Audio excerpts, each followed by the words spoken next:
오해는 하지 말아주셨으면 좋겠는데. 그간 정우 봐주신다고 제가 드렸던 용돈이요. 전부 600만 원 정도 될 텐데 그거 다시 돌려주셨으면 좋겠어요. 박 씨는 눈과 귀가 확 트였고 이게 무슨 말인가 했습니다. 갑작스러우실 거 알아요. 그런데 저희도 사정이 있어서요. 그날 어머니랑 정우 사건 때문에 저는 직장을 그만뒀어요. 이제 남편 혼자 생활비를 벌어야 돼요. 정우 치료도 해야 되고요. 그래서 저는 다시 돈을 되돌려받고 싶어요. 애를 제대로 못 봐주셨으니까요. 박 씨는 이 말을 어떻게 받아들여야 할지 몰랐습니다. 그간 손주를 맡기면서 줬던 돈을 다 달라니 물론 선불제로 주기는 했지만 그간의 수고가 그 사고로 인해 모두 물거품이 돼버린 듯 했습니다. 마치 위약금이라도 내듯 위자료를 요구하듯 며느리는 다시 돈을 돌려달라는 겁니다. 어머니 충분히 알아들으셨으리라 믿어요. 그럼 그렇게 알아주시고 이번 주까지 입금해 주셨으면 해요. 먼저 전화 끊겠습니다. 이거 참, 오늘의 사연은 많이 걱정되는 내용이네요. 무슨 일이 있었는지 모르지만 시어머니께 아이를 맡기면서 용돈을 드렸으면서 그걸 다시 돌려달라니요. 시어머니께서 너무 속상하셨을 것 같습니다. 이제 사연을 들어보겠습니다. 오늘 사연의 주인공인 박정순 씨는 올해 67세로 3년 전 남편을 췌장암으로 떠나보내고 홀로 서울에서 생활하고 있었습니다. 하나밖에 없는 아들은 수년 전에 이미 결혼을 했고 자기 가정을 일구며 사느라 무척 바빴습니다. 박 씨 본인도 남편을 간병하다 보니 이 무렵에는 아들 부부와 특별히 왕래하지 않았습니다. 남편을 떠나보내고 은근히 눈치를 주며 힘들게 하던 시댁 식구들과도 거리를 적당히 두게 되었고 이제서 조금 마음이 편해졌던 차에 박 씨는 며느리로부터 전화 한 통을 받게 되었습니다. 며느리는 결혼한 이래 쭉 대기업에서 부지런히 일하면서 승진 기회를 재빠르게 잡으며 살아왔던 인재입니다. 어머니 안녕하세요. 요즘 지내시는 건 좀 어떠세요? 참, 정우 이번에 이도 빠지기 시작했어요. 얘가 또래들보다 빨리 빠지기 시작하더라고요. 얼핏 듣기에는 무척 살가운 고부관계 사이 같지만 이 연락은 거의 6개월 만에 받아본 전화였습니다. 그러니 박 씨가 생각할 때 며느리가 뭔가 다른 볼일이 있나 싶었던 거죠. 아니나 다를까 이때만 해도 며느리는 가볍게 자기 집에 놀러 오시라 했지만 이후 식사를 마친 뒤에 본론을 듣게 되었습니다. 어머니, 정우 좀 봐주실 수 있을까요? 제가 한 번도 이런 부탁을 드리지 않았는데 사실 문제가 좀 있었어요. 덜컥 아이를 봐달라는 말에 박 씨는 조금 놀랍기도 했지만 이날 상황을 보니 이런 부탁을 하는 게 무리로 느껴지지는 않았습니다. 며느리는 무척 지쳐 보였고 손주는 볼 때마다 금방 자라서 집안 여기저기를 뛰어다니고 있었으니까요. 게다가 얘기를 들어보니 며느리는 요즘 회사 일로 무척 바쁜데 손주 정우와 관련된 일로 심한 스트레스를 받고 있다는 것입니다. 정우 때문에 무슨 일이 있었니? 저 녀석 볼 때마다 한시도 쉬지를 않고 돌아다니는구나. 제가 직장 출퇴근하면서 애를 제대로 볼 수 없으니 저는 그저 어린이집만 믿고 있었거든요. 그런데 얼마 전에 어린이집에서 정우가 어떤 검사를 받았으면 좋겠다고 하시는 거예요. 무슨 검사? 정우 어디 아프기라도 한 거니? 이 말에 며느리의 표정은 어두웠고 박 씨로서는 익숙치 않은 단어로 손주의 상태를 설명했습니다. ADHD라는 건데 주의 집중이 잘 안 되고 행동이 너무 과하고 산만하고 그런 것을 의미하는 거예요. 우리 정우가 지금 딱 그 상태인가 봐요, 어머니. 얘가 어린이집 가 있으면 엄청 산만하고 친구들과 어울리지도 못하나 봐요. 이 말을 들으니 박 씨는 가슴이 철렁했습니다. 아들을 키울 때와 달리 요즘 애들은 정말 작은 것에도 민감하고 예민하고 알 수도 없는 질병들 때문에 고생한다고 들었습니다. 우리 때 같으면 그저 남자 녀석이 산만하고 정신이 없다. 남자애들은 다 그렇다고 생각하고 넘겼을지도 모르겠습니다. 그런데 며느리의 이야기를 더 들어보니 예사스러운 내용은 아니었습니다. 얘가 하도 산만해서 수업도 못 따라가고 선생님 말도 안 듣고 아무튼 검사 결과를 보고 좀 충격받았어요. 요즘 애들은 흔하다고 하지만 그래도 어느 한쪽에서는 좀 안정적인 환경을 만들어줘야 한다네요. 이 말을 듣고 다시 박 씨는 아들 부부 얼굴을 무의식 중에 올려다봤습니다. 이 두 사람은 현재의 직무에서 성공하기 위해 모든 힘을 쏟아야 했던 것입니다. 아들 역시 직장에서 잦은 야근과 예측할 수 없는 업무 스케줄로 인해 정해진 퇴근 시간도 없이 바쁜 나날을 보내고 있었습니다. 이미 이 둘은 육아와 가사에 큰 부담을 느끼고 있다는 것을 느낄 수 있었습니다. 박 씨의 마음으로는 사실 어린 아이들을 대해본 게 꽤 오래되기도 했고 손주 녀석도 아기 때나 조금 안아봐줬던 게 다였습니다. 근데 산만하고 말도 안 듣는다는 5살짜리 손주 녀석을 내가 있는 힘껏 잘 도울 수 있을지 확신이 서지 않았습니다.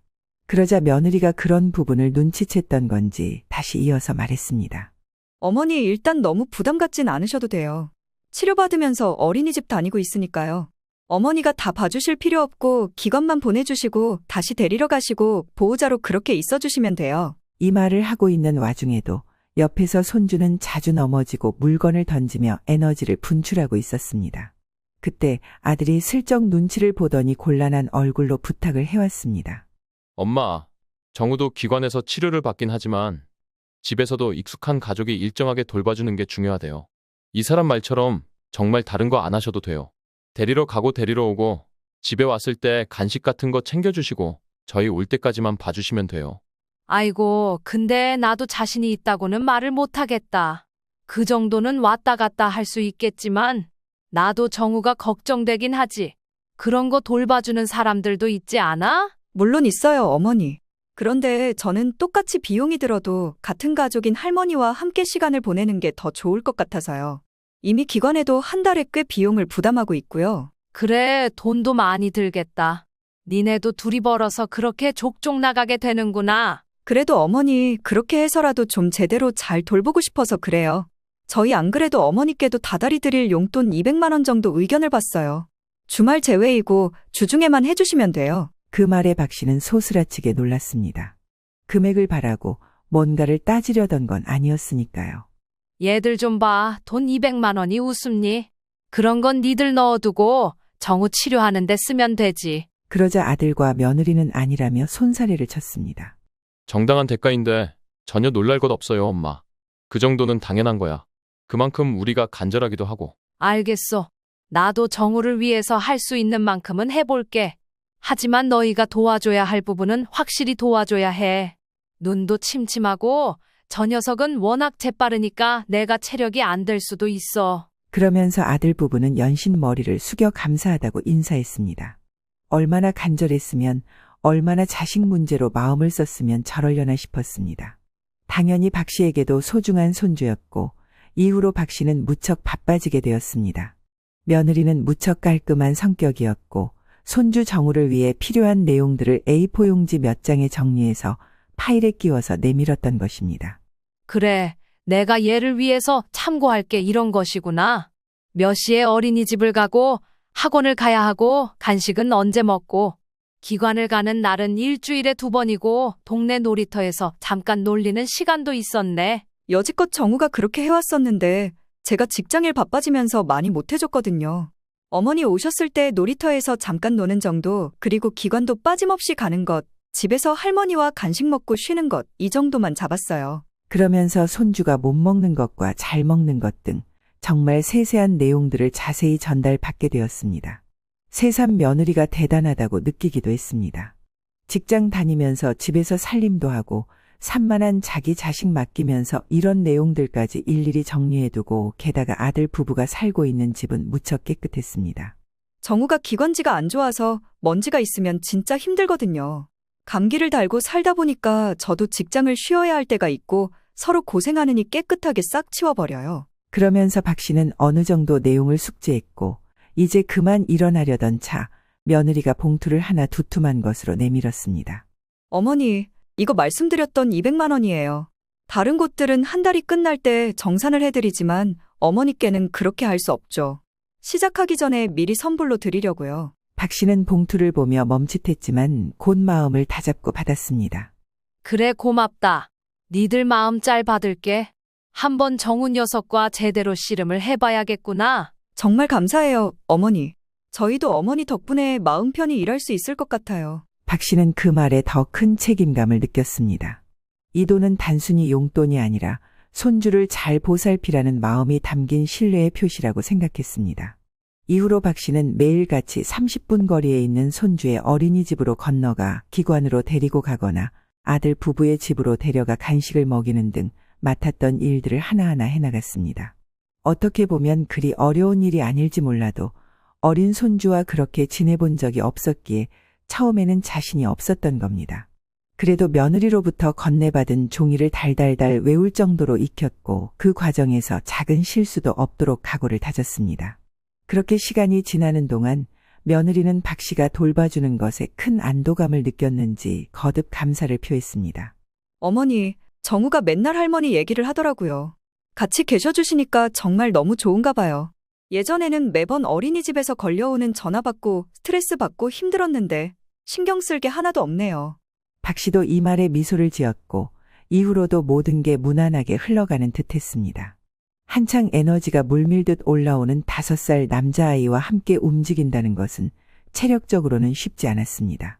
때를 쓰고 징징거릴 때도 있었고 연신 어딘가를 돌아다니며 할머니를 당황시킬 때도 있었죠.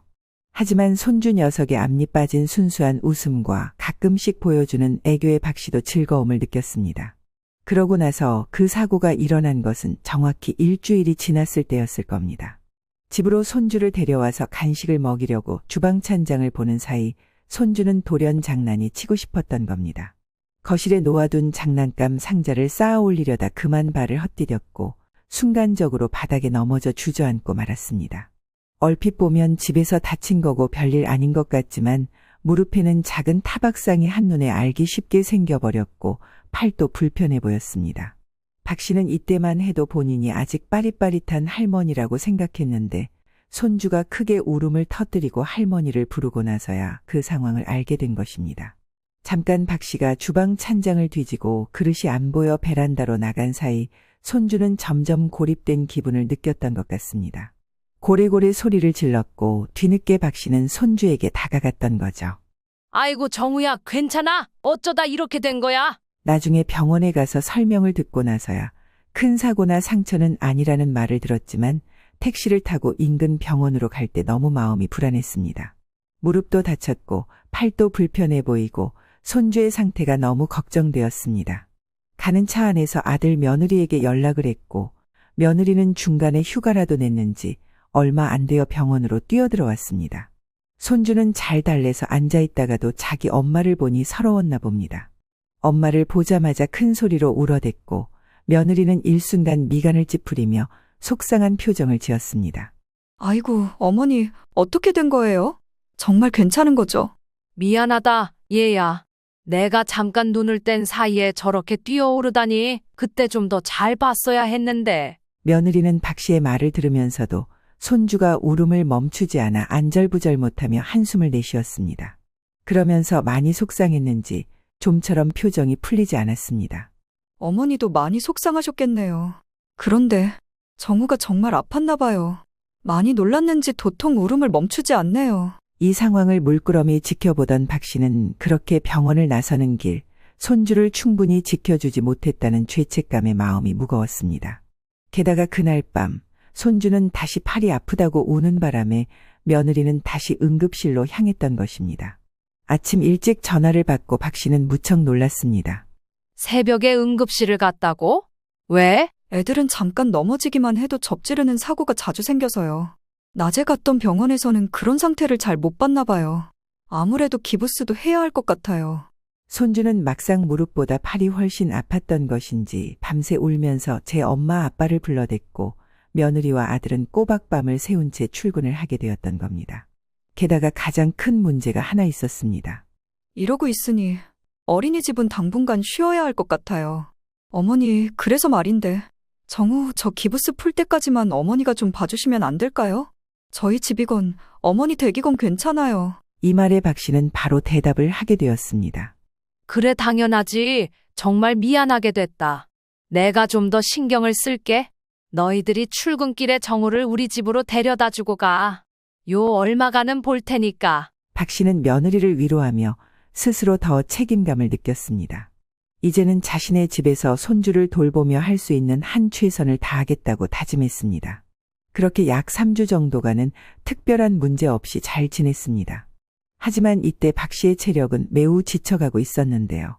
평소에는 오후 3시쯤 손주를 데리러 가서 기관에 데려갔다가 집으로 돌아오고 그렇게 7시까지 아들 부부 집에 머물렀습니다. 며느리나 아들 둘 중 하나가 오면 교대를 하고 집에 돌아왔던 것입니다. 하지만 손주가 다치고 난 뒤 아침 8시 반이면 이미 손주는 박 씨 집으로 와 있었고 그렇게 저녁 7시까지 하루 종일 집에 있었습니다. 처음에는 놀아주겠다고 동화책도 읽어주고 주변에서 장난감을 얻어다가 놀아도 주고 했지만 손주는 갑갑했는지 잠시도 가만히 있지 않았습니다. 하도 뛰어대는 바람에 중간에 아들 부부에게 부탁해서 두께가 아주 높은 매트도 구매했습니다. 아랫집에서 몇 번이나 올라왔어. 여기 애가 언제부터 있었던 거냐면서 뛰지 않게 해달라고 하는데 그게 쉬워야지 말이지. 지방까지 들어와서 거실을 보더라니까. 매트 하나 안 깔고 뭐 하냐고 말이야. 아, 어머니 그런 생각을 못했네요. 제가 지금 당장 주문해서 어머니 댁으로 똑같은 거 하나 보내드릴게요. 두꺼운 걸로 주문하면 돼요. 그렇게 여러모로 구색을 맞췄건만 손주는 나날이 갈수록 심하게 따분해했습니다. 어찌 보면 당연히 자연스러운 일이고 그 또래 아이가 얼마나 답답했을까 싶었습니다. 손주를 데리고 삼시세끼 먹였고 그 사이 며느리가 부지런히 간식이며 박 씨가 먹을 간식과 영양제까지 챙기기도 했습니다. 회사 일이 한창이었는지 본인도 잠을 2~3시간밖에 못 잔다고 하더군요. 정말 중요한 프로젝트고 사실상 여기에 저희 승진이 다 걸려 있어서 엄청 예민한 상태예요. 남편도 지금 같은 시기라서 정신이 없고요. 그러면서 며느리는 누차 강조하며 특히 이 시기 앞으로 일주일간을 정말 잘 부탁드린다고 말했습니다. 회사 안에서 제가 발표하고 끌어나가야 할 일들이 있어서 이번 주는 정말 집중해야 하거든요. 어머니 안 그래도 많이 힘드신 것 같아서 제가 영양제 좀 사왔어요. 여기 함께 드세요. 자기도 이렇게 바쁜데 자신을 챙겨주는 며느리가 고맙기도 했고 한편으로는 박 씨 본인도 쉬고 싶었지만 그럴 수 없겠다는 생각이 들었습니다. 그래, 정우도 생각보다 집에 있는 시간이 길어지긴 했다만 좀 더 버텨봐야지. 너도 이번 주만 지나면 나아지겠구나. 그러면서 박 씨도 이 시기만큼은 바짝 긴장해 있었고 손주를 저녁에 아들 부분에 보내고 나면 집을 치울 겨를도 없이 쓰러져 잠들었습니다. 그러고 이틀쯤 지나 모처럼 비가 오다가 날씨가 개었던 때였습니다. 이상하게 비가 오면 애들은 더 번잡스럽게 뛰기도 하고 어른들의 말을 잘 듣지 않는 것 같았습니다. 그러다 날씨가 개니 박 씨도 마음이 트였고 문을 열어두고 창밖을 한참 보았습니다. 그런 분위기를 느낀 건 박 씨뿐만이 아니었던지 손주 정우 역시 할머니를 재촉하기 시작했습니다.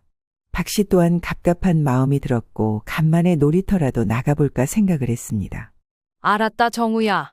대신 아직 팔도 다 안 나았으니까 너무 뛰어다니면 안 돼. 시소만 잠깐 타는 거야. 할머니가 봐줄 테니까. 그리하여 간만에 유아차에 태워 손주를 데리고 나갔고 들어올려서 밖으로 내어주자마자 손주는 신나게 여기저기 뛰어다녔습니다. 그런 모습을 보며 박 씨도 흐뭇했고 모처럼 탁 깨인 하늘, 신선한 공기를 마시며 기분이 좋아졌습니다.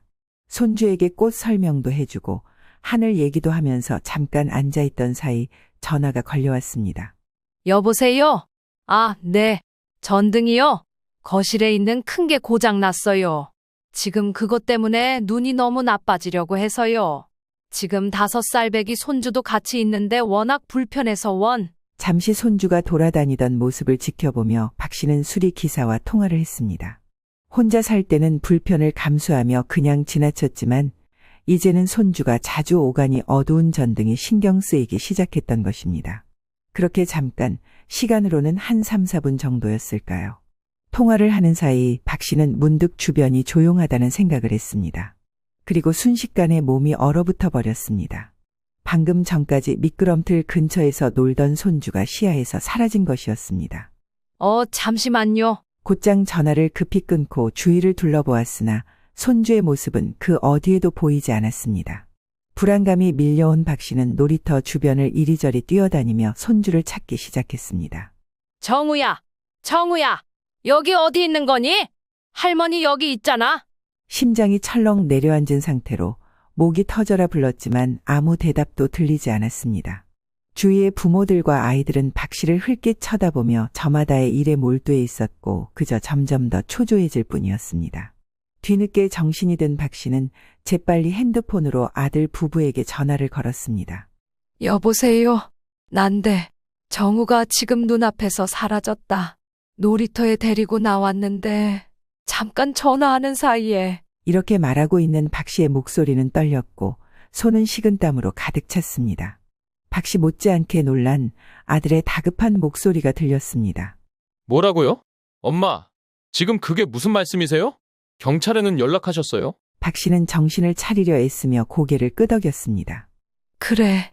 경찰에 바로 연락할게. 미안해. 정말 미안해. 후두루들 떨리는 손을 겨우 진정시켜 찬찬히 경찰에 전화를 건 박 씨는 놀이터와 주변 지역을 구체적으로 설명했습니다. 중간에 하도 목이 메이고 넋이 나갈 것 같아서 앞이 어지러웠습니다. 내 눈에는 조금 전까지 뛰놀던 손자의 모습이 선한데 어디에도 없다는 사실이 박 씨를 너무나도 허전하고 시리게 만들었습니다. 이후 경찰이 출동할 때까지의 시간이 길게 느껴졌습니다. 박 씨는 손주를 잃어버렸다는 죄책감과 공포에 사로잡혀 놀이터 한 구석에서 멍하니 서 있었습니다. 그나마 옆에 있는 애기 엄마 아빠들, 할머니들이 같이 찾아봐주고 있지만 박 씨 귀에는 아무것도 들리지 않았고 눈에는 아무것도 보이지 않았습니다.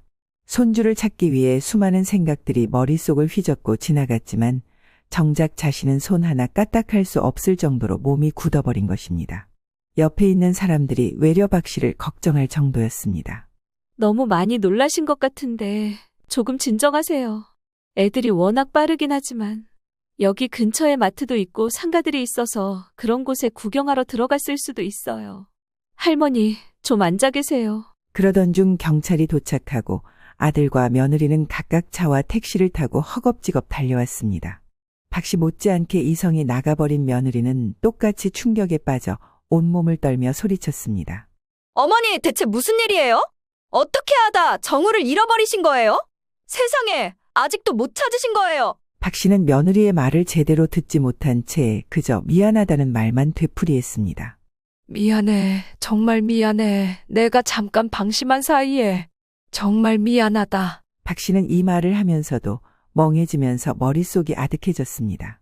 한창 당뇨 초기의 시야가 뿌얘졌던 것처럼 아무것도 보이지 않았습니다. 가슴은 이루 말할 수 없이 누가 핥히듯이 쓰라리게 아팠습니다. 여지껏 살아온 날들이 주마등처럼 지나갔고 내가 귀여운 손주를 내 손에서 잃어버리다니 나의 남은 여생은 의미가 없다는 두려움이 계속 몰려왔습니다. 그렇게 시간은 점점 흘렀고 경찰과 주변 사람들 모두 손주를 찾기 위해 동분서주했습니다. 끔찍하게 느껴지던 그 2시간가량이 지나 마침내 경찰은 인근 마트에서 울고 있던 손주를 찾게 되었습니다. 경찰은 곧장 손주를 안전하게 보호하며 데려왔고 멀리서 손주의 얼굴이 보이는 순간 박 씨는 꿈을 꾸는 기분이었습니다. 자리에서 일어나지도 못하고 희미하게 손을 뻗으려던 순간 그보다 더 앞질러 가면서 넘어질 듯 뛰어가는 이가 있었습니다. 그건 바로 며느리였습니다. 정우야! 세상에! 애기 이리 주세요. 정우야! 손주가 무사히 돌아왔다는 안도감과 함께 며느리는 거의 기절할 듯 손주를 끌어안으며 몸을 떨었습니다.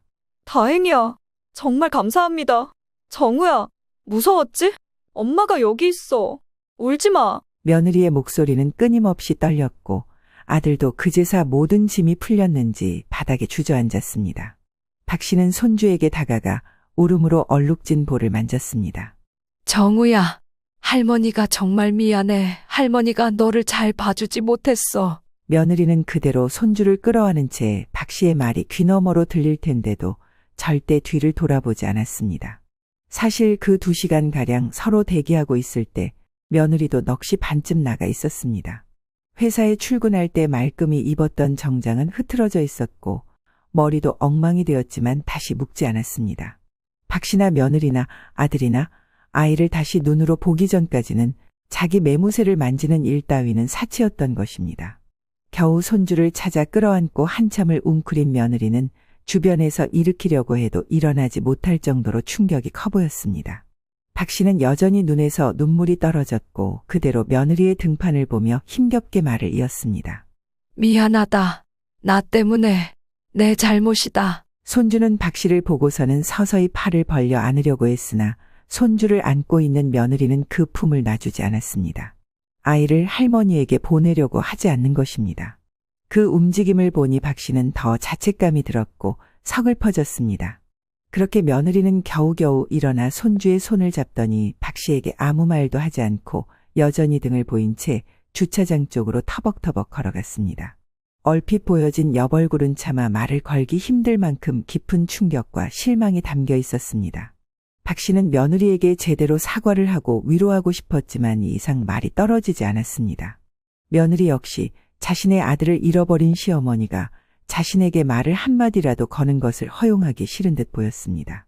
그대로 시선을 피한 채 손주의 등을 다독이며 걸음을 옮겼고 박 씨는 그 뒷모습을 바라보며 묵묵히 서 있었습니다. 아들도 지친 얼굴로 박 씨에게 인사를 했습니다. 엄마, 저희 이만 가볼게요. 다들 많이 놀라고 지쳐 있어서 그만 가볼 테니 엄마도 이제 들어가 보세요. 모셔다 드리고 가야 하는데 애엄마랑 애가 기다리고 있네요. 박 씨는 괜찮다며 아들을 보냈고 그대로 집에 들어와 여전히 고쳐지지 않은 상태로 어긋난 거실 전등을 보았습니다. 박 씨의 마음처럼 거실 전등은 어두운 저녁 시간에 희미하게 켜져 있어 어둡고 탁한 분위기를 자아냈습니다. 그 뒤로 박 씨는 먹는 것마다 체했고 그날 2시간의 정신적인 과로와 스트레스가 얼마나 컸던지 며칠을 알아놓았습니다. 평소 같으면 아들에게 전화를 해서 죽이라도 사다 달라던지 며느리에게 가볍게 연락을 했을 겁니다. 몸이 안 좋으니 약이라도 사다 주거나 반찬이라도 좀 사주라고 말입니다. 하지만 그런 일을 겪고 아들 며느리에게 전화라니 떠올리자마자 몸이 움츠러들었고 식은 땀이 흘렀습니다. 결국 온몸으로 혼자 받아내며 집에서 며칠을 앓던 박 씨는 겨우 정신을 차리고 3일 만에 일어났습니다. 헌데 때마침 전화가 울렸고 며느리였습니다. 박 씨는 일순간 망설였지만 조심스럽게 전화를 받았고 이것으로 며느리와 깊은 갈등 속으로 빠지게 되었습니다. 어머니, 정우 일로 드릴 말씀이 있어서요. 박 씨는 침을 꼴깍 삼켰고 올게 왔다고 생각을 했습니다. 아마 그 일에 대해서 앞으로 어떻게 할지 의논하자는 얘기겠죠. 그런데 대뜸 며느리는 결론부터 덜컥 꺼냈습니다. 이제 정우는 제가 돌보려고 해요. 직장 그만두려고요, 어머니. 이미 남편이랑도 얘기했어요. 박 씨는 며느리의 말에 가슴이 철렁 내려앉았습니다. 자신이 아이를 잘 돌보지 못해 며느리가 이렇게까지 결정을 내리게 된 것이라는 사실이 가슴을 짓눌렀습니다. 듣자마자 곧이어 떨리는 목소리로 답했습니다. 그 좋은 직장을 그렇게 됐구나. 네, 어머니. 이번에 있었던 일은 이렇게 말씀드리긴 좀 그런데 저한테 최악의 한 주였네요. 직장에서도 그리고 우리 가정에서도 저 정말 지옥을 넘나드는 기분이었어요. 박 씨는 여기서 더 말을 이어갈 수 없었습니다. 당시 박 씨의 충격도 어마어마했으나 며느리도 숨가쁘게 바쁜 일상을 살고 있다는 걸 잘 알았기 때문입니다. 그런데 뒤이어 며느리가 한 말은 무척 갑작스럽고 당황스러웠습니다. 그리고 오해는 하지 말아주셨으면 좋겠지만 제가 지난주까지 미리 드렸던 용돈이요. 600만 원. 그것 다시 돌려주셨으면 좋겠어요. 박 씨는 눈과 귀가 확 트였고 이게 무슨 말인가 했습니다. 갑작스러우실 거 알아요. 그런데 저희도 사정이 있어서요. 제가 직장을 그만두면서 여러모로 타격이 있게 되었어요. 그렇게 말하는 며느리는 끝으로 갈수록 박 씨를 책망하는 어투로 말을 했습니다. 지난 주가 저에게 얼마나 중요한 주간이었는지 어머니 알고 계시죠? 그런 날 엄청난 프로젝트를 준비하고 있을 때 정우랑 관련된 일이 터져서 저는 다 놔버리고 나와야 했어요.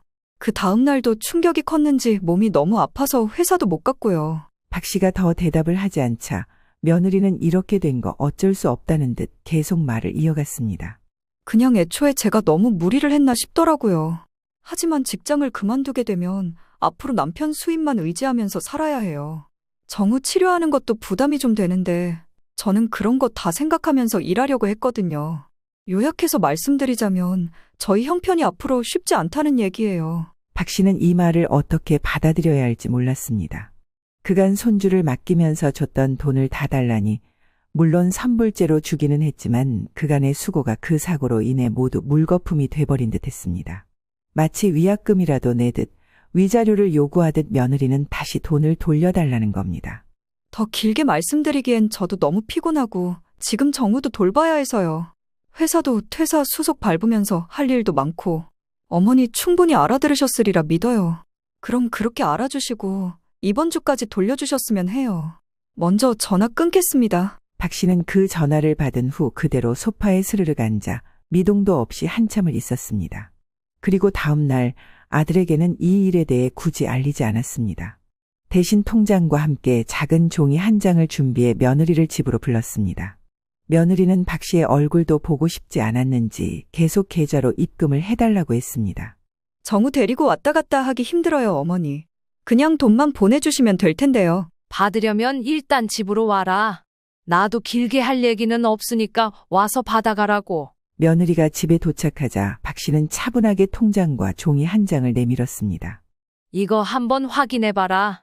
통장이랑 다 준비해놨으니까. 며느리는 떨떠름한 표정으로 박 씨를 쳐다보더니 그대로 통장과 함께 종이를 받아보았습니다.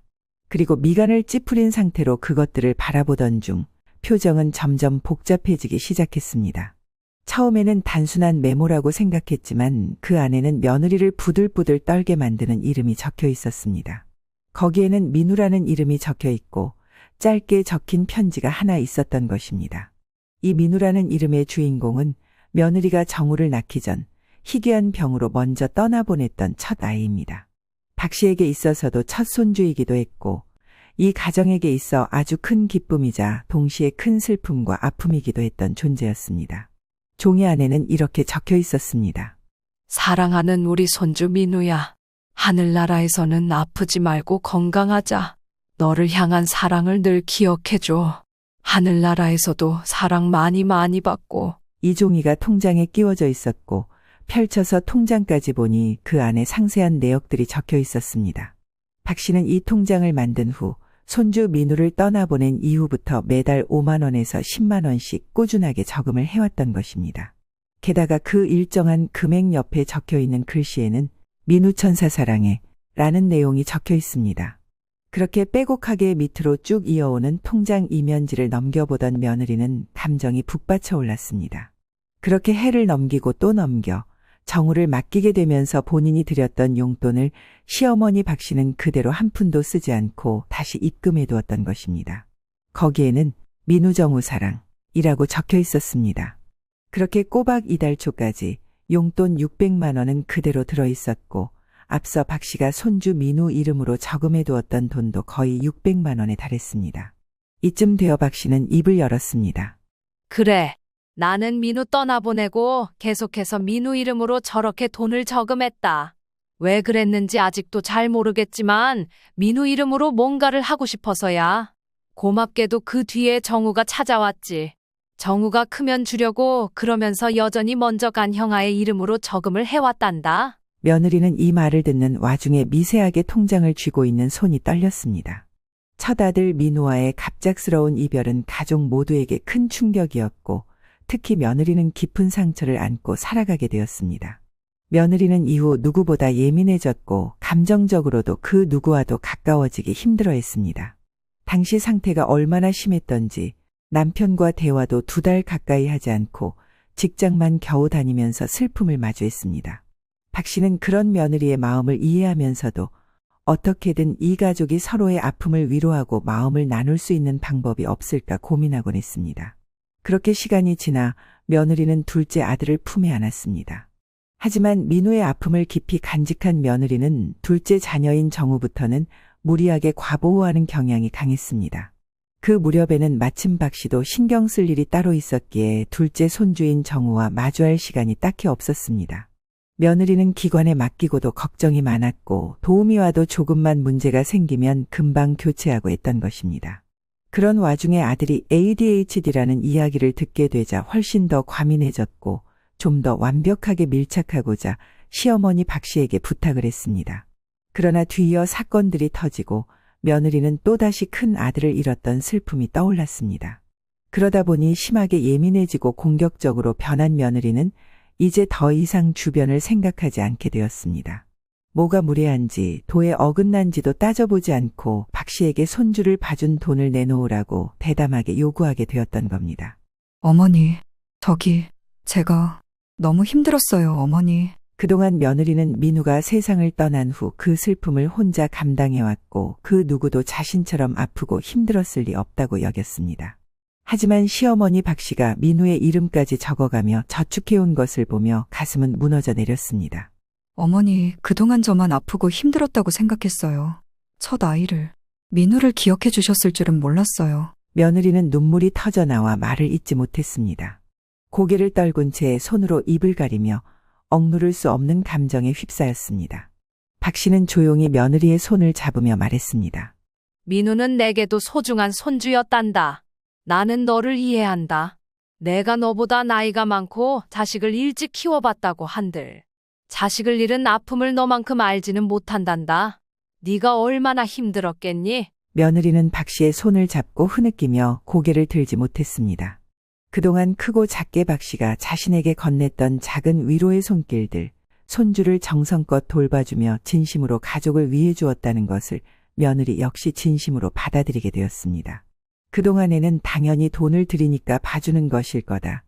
일종의 대가성으로 생각했고 돈을 받고도 손주를 제대로 봐주지 않고 위기감이 없는 시어머니가 너무 속상하고 배신감이 들었습니다. 하지만 그간 시어머니 박 씨가 얼마나 노력했는지, 손주들을 얼마나 사랑했는지, 손주를 잃은 아픔은 박 씨 역시 똑같이 갖고 있었다는 것을 뒤늦게 깨닫게 되었던 것입니다. 박 씨는 며느리가 오열하는 모습을 보며 조심스럽게 그녀를 안아주었습니다. 며느리의 어깨가 떨리는 것을 느끼면서 조용히 위로의 말을 건넸습니다. 민우와의 상처가 있었고 정우도 열심히 키워보겠다고 아둥바둥했겠지. 내가 네 성에 차지 않게 정우를 돌봐서 너를 너무 근심하게 했다.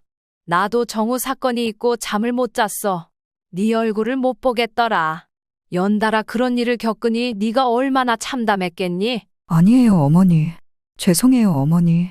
제가 잘못했어요. 어머니도 놀라셨을 텐데. 제 생각만 해서 죄송해요. 박 씨는 며느리의 손을 잡고 다시 말했습니다. 우리는 서로 다르게 아픔을 겪었을 뿐이야. 원래의 마음대로 정우를 잘 키워내야지. 그리고 이건 그대로 가져가서 정우 기관 다니는데 사용했으면 좋겠구나. 너도 직장을 그만뒀고 생활비도 아껴 써야 할 텐데 여러모로 힘들겠지. 며느리는 받지 않겠다. 자신의 생각이 짧았다며 한사코 거절했습니다. 제가 정말 너무 힘이 들고 스트레스가 차올라서 어떻게 할 줄을 몰랐던 것 같아요. 어머니에게 그런 당돌한 요구나 하고 제가 머리가 어떻게 됐었던 것 같아요. 그냥 어머니 가지고 있어주세요. 하지만 박 씨는 단호하게 고개를 저으며 통장을 며느리 손에 쥐어주었습니다. 이걸로 네가 정우를 키우며 앞으로 나아가는데 도움이 된다면 충분해. 이런 나를 위해서 내가 나도 아무런 영문도 모르게 그렇게 매달 꼬박 저금을 해왔나 보다. 네가 알뜰히 잘 써줄 걸 믿는다. 이후로 박 씨와 며느리는 점차 가까워졌습니다. 직장을 그만둔 며느리는 아들 정우와 함께 매번 박 씨와 어울렸고 그렇게 조금씩 마음을 열고 시간을 보냈습니다.